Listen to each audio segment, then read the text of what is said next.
استغفرک و اتوب الیک۔ والسلام علیکم ورحمۃ اللہ وبرکاتہ۔ أعوذ بالله من الشيطان الرجيم. بسم الله الرحمن الرحيم. حافظوا على الصلوات والصلاة الوسطى وقوموا لله قانتين. فإن خفتم فرجالا أو ركبانا فإذا أمنتم فاذكروا الله كما علمكم ما لم تكونوا تعلمون. والذين يتوفون منكم ويذرون أزواجا وصية لأزواجهم متاعا إلى الحول غير إخراج. فإن خرجن فلا جناح عليكم فيما فعلن في أنفسهن من معروف والله عزيز حكيم. وللمطلقات متاع بالمعروف حقا على المتقين. كذلك يبين الله لكم آياته لعلكم تعقلون. ألم تر إلى الذين خرجوا من ديارهم وهم ألوف حذر الموت فقال لهم الله موتوا ثم أحياهم إن الله لذو فضل على الناس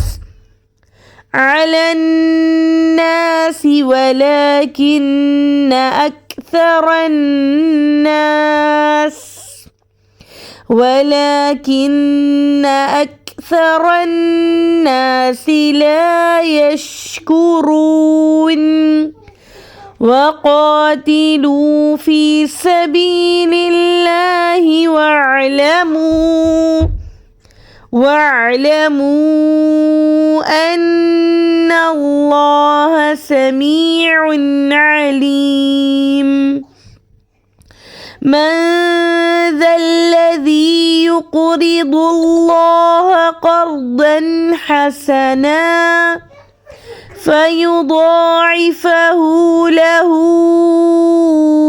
أضعافا كثيرة والله يقبض ويبسط وإليه ترجعون.